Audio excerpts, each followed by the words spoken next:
The Edify Show, reviewing the movie King of Kings, with provided comments from Uma Thurman, Brosnan, Ben Kingsley, Whitaker, Kenneth Branagh, Mark Hamill, and Oscar Isaac. And now, the host of The Edify Show, Elliott.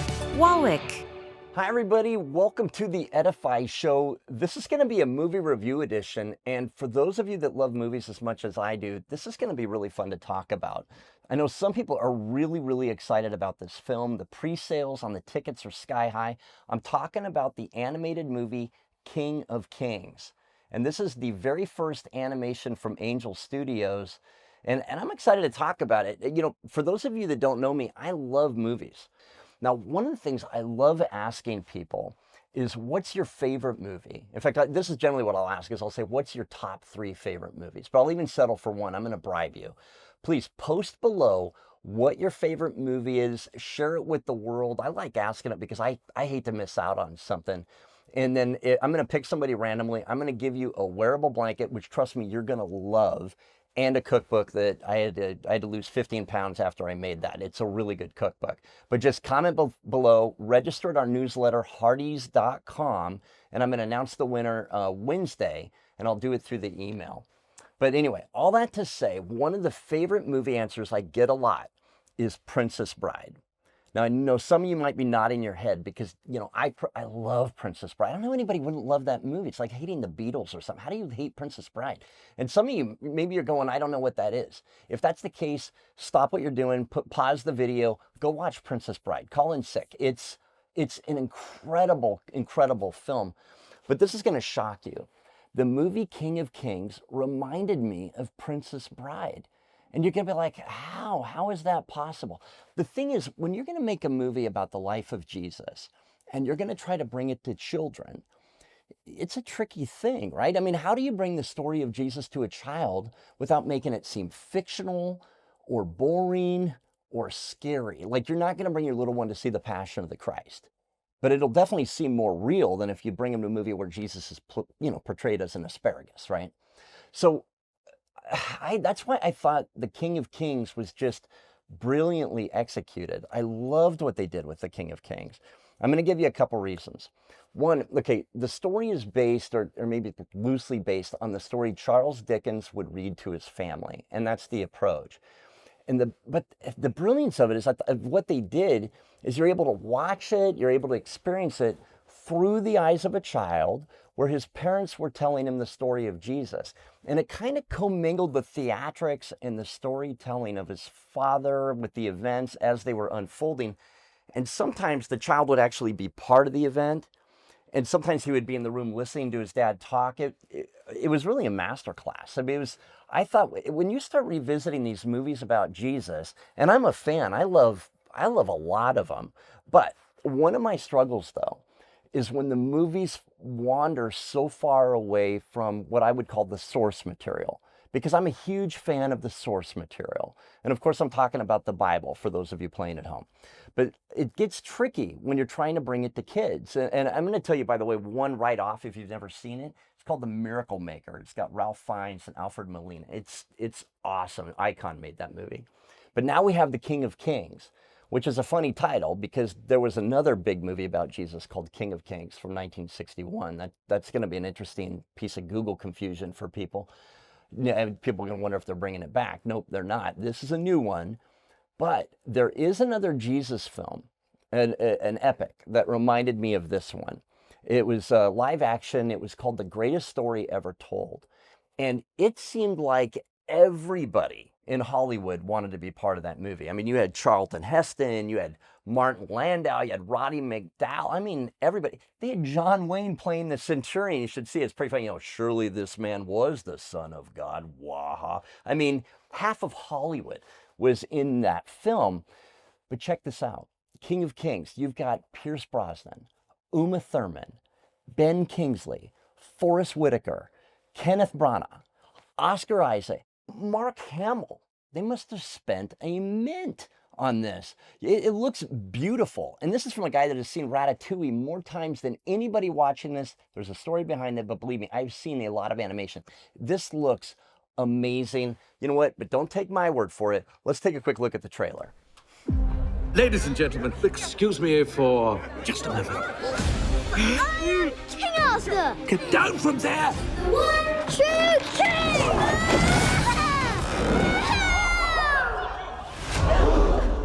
You are not King Arthur! Charles, you're going to tell him a great story about forgiveness. Can we do this without the cat? Stop right there. Our story begins 2,000 years ago when baby Jesus came into the world. Wait, stop. If it's not about a king, then I'm not interested. This story is about the King of Kings. If you're with me, then I know that I will fly. It has angels and wicked kings and miracles. Look at all the fish! Oh, so you want to hear the story now? Why don't we help Jesus along the way? There's not nearly enough food here to feed all of these people. I hope this helps. Look! There's something out there!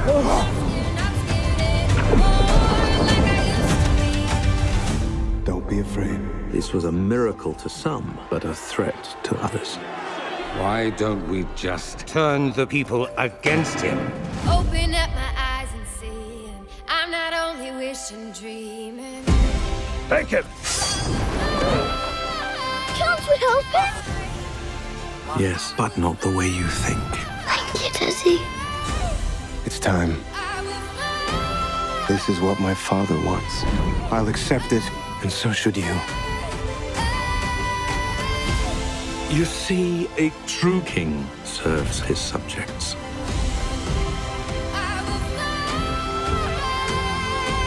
If you have faith, you'll become stronger than before. It is a great story. So you guys can see what I'm talking about, where the little boy is on the boat, when they're bringing in the big net of fish, or where he's in the room talking to his father. I thought it was masterful. I love the way that they did that. But maybe the most impressive thing is the cast. It's just had this incredible cast. And we were provided some comments from them that I think you guys are going to be pretty interested in. First one I talked about was Uma Thurman. She played the mother of the little boy, Catherine Dickens. She just did a great job. And she goes on to describe what was her favorite part of the film. I'm playing Catherine Dickens, and she is the wife of Charles Dickens. She's a very charming character. She's a lot of fun. I didn't know about it before I read the script, but apparently Catherine and Charles Dickens did do this very special telling of the story of Jesus to their children every Christmas. Catherine is the catalyst of the story as she encourages her husband to share the spiritual story with her children as a way to teach him to bond better with his kids, to use his storytelling nature in a way that connects to them personally. I think she's very warm, smart, and knowing. I enjoyed also, because I also play the voice of the angel, and I play also the voice of Mother Mary. So for each of the different characters, Catherine Dickens, the angel, Mother Mary, we use slightly different vocal techniques. So it was really a fun thing to prepare for.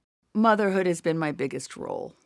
So playing a character whose biggest role is also motherhood is something that I feel I would relate to in Catherine Dickens. The film starts in this wonderful depiction of family life in the theater.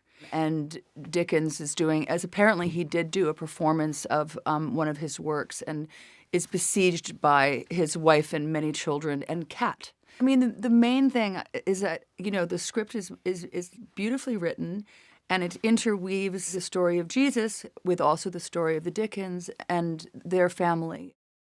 In some ways, Kenneth Branagh could arguably be the star of the film because he's the father telling the story. And so as he tells everybody the story, he tells us too, what is King of Kings about? The film is the account of how Charles Dickens comes to write and share with his children really the story of Jesus from birth through his ministry, through his ascension. In the film, beautiful and delightful license is taken with the way Charles Dickens might have written this story, which wasn't available to the public until 1934, many years after he died. It was a private volume, if you like. And so this film really is the first time I think a lot of people will have seen or heard this magical and very personal part of Dickens' life and storytelling. I'm a great fan of Charles Dickens's writing and always have been. They're all remarkable stories, and I have a big soft spot for A Christmas Carol, which is a tale for the ages. And then, because the Christian story is such a permanent part of our lives, the cultural impact from the religious significance that lives on in many current Christian religions, the festival of Christmas, you name it, regardless of whether you have a religious bone in your body, it's just such an imaginative and I think quite gently witty and kind way to introduce believers, non-believers to the Christian story. In personality, I think filmmakers wanted Dickens to have tremendous energy and brio. He clearly was a very vivid personality, and I think that's what we tried to bring, but someone who was going to need to learn a lesson during the course of this story.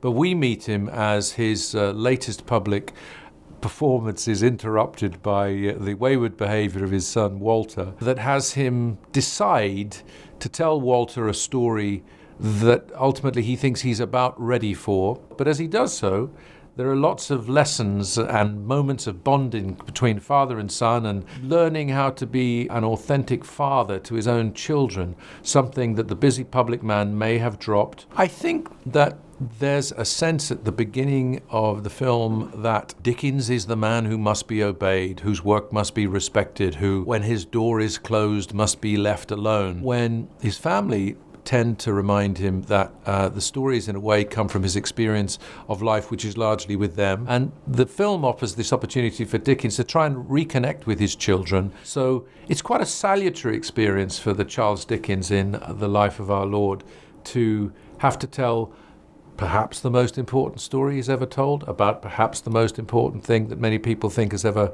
occurred. And I think that Charles Dickens clearly had a fantastically acute sense of humor, observational. He just can't help himself. And you see that in the way he talks about some of the disciples in the story. You see that in the way he teases Walter's credulity. That sort of delightful, impish sense of humor. The gentle mockery of storytelling, the gentle send-up of Dickens himself. The script has real, pure storytelling joy, highs and lows, and like Dickens, it has this capacity to provide a cliffhanger ending to each episode. As you know, Dickens often wrote for serialization. I really enjoyed the very first scene of the film and this story, which is the absurdity, the comic absurdity of a public performance being completely upstaged by the slapstick buffoonery of Charles Dickens' children and pets. And that idea of Dickens' embarrassment of being shown up in public by young people that he loves but that he gets mad at. I enjoyed the public face trying to present to the audience the still dignified, elegant approach, and meantime backstage utter mayhem. So you come into the film at a lovely sort of intersection of seriousness and complete chaos. So that was fun to play because it felt as though the two sides of Dickens got warmed up immediately. I remember seeing Oscar Isaac in Star Wars. I thought he was great. I thought he was like there was like a comic relief there to it. And so I was a little bit surprised when I heard that he was going to be the voice of Jesus in The King of Kings, but he did a great job. And so he talks about what made him want to be part of the film. Well, when the opportunity came by to be a part of this project, I found myself really intrigued. I didn't know about Charles Dickens' story. So that, definitely piqued my interest. The animation style, I just thought was really unique and a unique way of telling this very known story. And then I was really excited about the cast that had been put together. Some people that I'd worked with before, some new people. I just thought it was exciting opportunity to investigate this very powerful character in history. And so when we started working on the character of Jesus and what he would sound like, there was a lot of room to try to bring myself to it. And to make him, as we say, cool Jesus, but just something that's a bit more relatable, a bit more connected to his humility, his strength, and his humor. I think that that's something that people forget a lot about. I mean, he was the great rabbi, you know, he's from the rabbinical tradition. And so those are all aspects that make me interested in, you know, exploring this character. There's a scene where Jesus basically stands up for this woman that has been accused of adultery, and the whole town is going to stone her, and he says, he who is without sin, throw the first stone. Although that's not our line in the film. We played around with the different versions of what that would be, and well, surely you've never sinned, really? You're going, where are you guys going? You were so excited. And so playing with that idea that he's talking about something that's we all go through all the time. Like that's for me, that's the point of this symbol of Jesus, you know, is that these are things that we will always go on a day-to-day basis are having to battle. And he uses language that's very big and epic, but it's actually things that are very human. He's talking about that he has to die. And then Peter says, don't do that. And then he says, get behind me, Satan, because it's fear. He's afraid. He doesn't know what that means. And he says, it's a stumbling block to me. And it's just interesting that he says, get behind me. It doesn't say get away, because you can't ban it. You know, fear doesn't ever really go away. You can just try to get it out of your periphery. You know, as long as it's back there, I can kind of function. I think that there's a opportunity to bring this story to a new generation. The things that he represents as far as love, connection, and that inner strength, that the kingdom of heaven is here already. That's, you know, that kind of energy is one that I was excited to try to incorporate into the story. Doing voiceover work or animation, as an actor, it's an exciting opportunity to just zero in on this one weapon in the arsenal that we have and really find nuance and ways of communicating story through your voice. It's a really rewarding feeling to be able to do that. And then next up is the insanely talented Ben Kingsley. If you've never seen Gandhi, it's an incredible film. And he talks about what his experience was playing Caiaphas. This project is a unique confluence of classical literature, Charles Dickens, imperial Roman history, and the New Testament. 3 fabulous ingredients that we would be poorer without. Because this is a wonderful piece of animation, I have to compress my character through my voice. I think working on an animated feature brings me back to the central job of the actor, which is a storyteller. The journey of the high priest is one of a survivor, a pragmatic politician who will seize his moment and secure his place of comfort within the Roman Empire. And therefore, I have to find a voice of authority, of manipulation, and of enormous self-confidence, and combine those 3 and act as little as possible, make it ontologically secure in the character. I'm an actor who relies a lot on the script, and then I can flesh it out myself rather than research, because that can become an abstraction and a distraction. So I relied entirely on the script and brought my character to voice through his function in the script. When one plays a villain, you have to find a sense of righteousness, unswerving commitment to your cause, and a clarity of vision, however hideous, a clarity of vision. The actor playing the villain must never play the villain. He must play the sense of righteousness. That is far more chilling. For you movie people, Forest Whitaker, he's an incredible talent in front of the camera and actually behind the camera too. And Forrest is the voice of Peter in The King of Kings. And they ask Forrest, what does he feel like Peter's role is in the film? Peter had a very complicated journey. He represents like faith and like the loss of faith and the importance of it. You know, it plays out in this story of Christ walks on water and Peter tries to follow and loses faith. He sinks underneath the water. At the end, you need to hold on to his faith when he's being jeopardized and Christ is about to be crucified. Christ had said to him that before the night was over, he would 3 times deny him. And we see that happen. Again, he loses faith. But what's interesting about it is that Peter becomes like sort of the major patriarch of the Christian religion. So he's got a journey that continues to test himself and then ultimately he commits himself completely.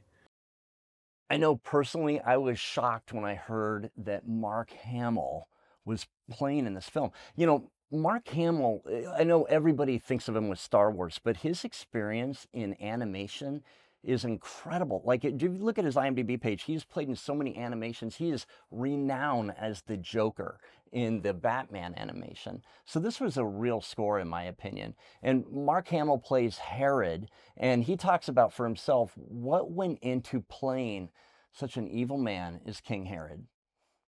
Well, King Herod is obviously the ultimate villain, imperious, self-absorbed, threatened by anyone not acknowledging him as the one and only king. He's amoral, obviously. I mean, he's willing to slaughter all these children under the age of 2, so it's rich. I mean, one thing I love about animation is you get to play parts that you would never get on camera. I'd have to gain, 300 pounds to play this part?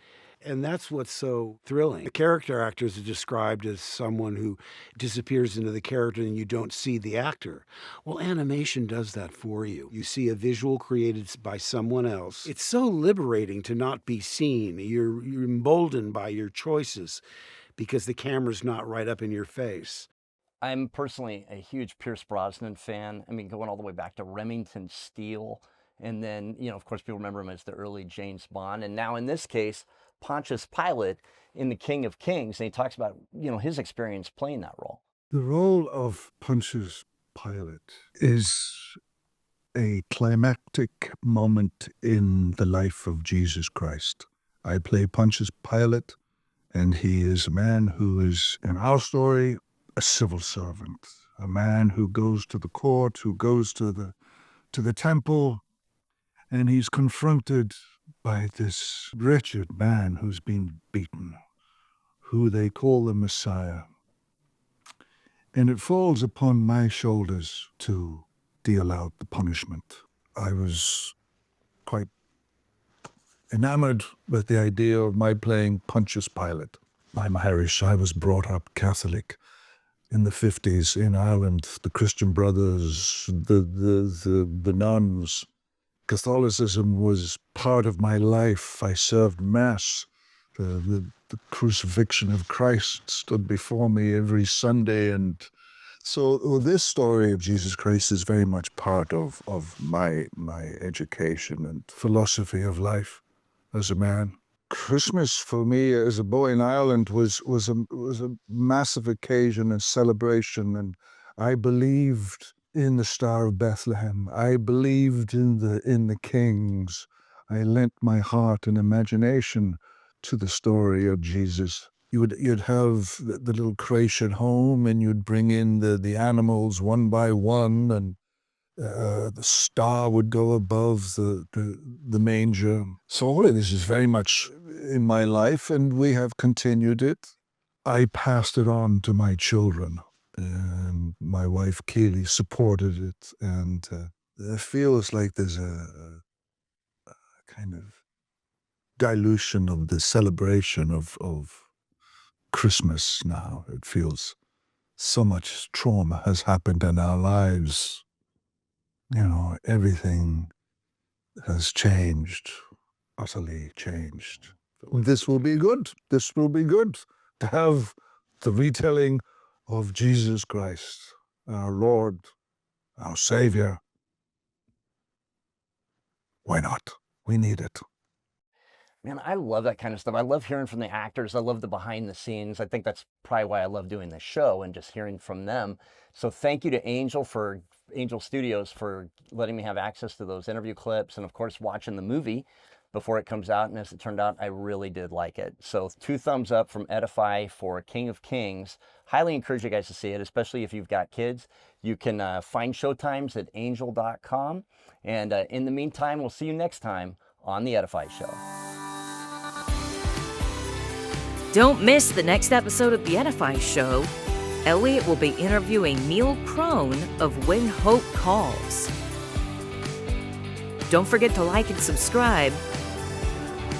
And never miss a thing when you subscribe to hearties.com where people around the world are coming together to support inspiring entertainment.